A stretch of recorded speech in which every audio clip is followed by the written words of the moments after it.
Now we'll discuss an important topic of this chapter, which is the last topic, transport across the cell membrane.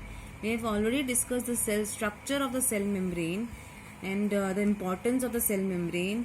Now we are discussing that how the transport is taking place across the cell membrane.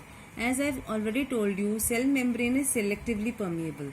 Selectively permeable means it will allow only the useful molecules to enter the cell.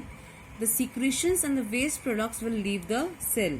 The substances which are generally drawn inside the cells are the raw materials for the metabolism and the regulatory substance like vitamins and hormones.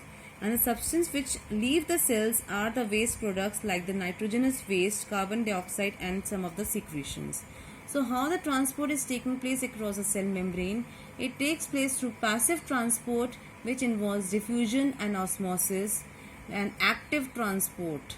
So how passive transport is taking place? Passive transport is a very slow transportation mode of material.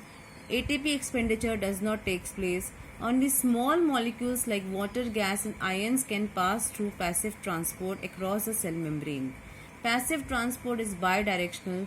That means it can take place in both the direction, forward as well as backward.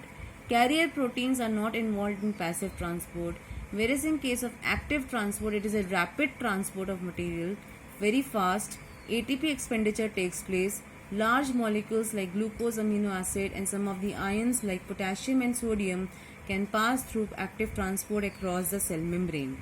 It is unidirectional, that means it takes place in one direction only.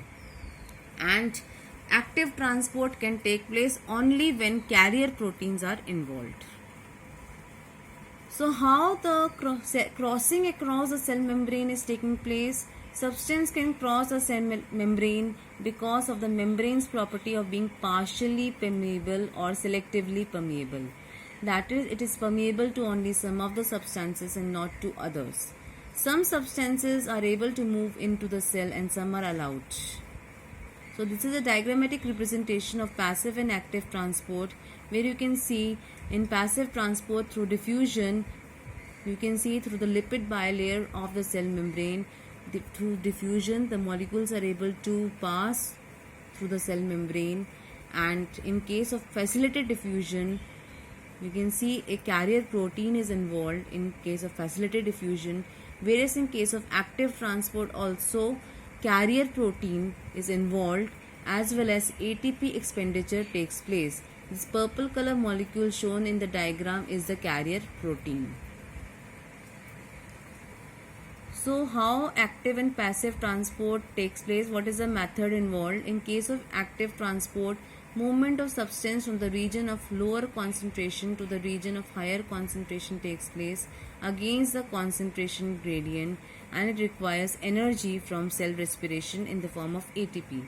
Whereas passive transport, movement of substance from the region of higher concentration to the region of lower concentration takes place not against a concentration gradient and does not require ATP. So both are opposites, passive and active transport.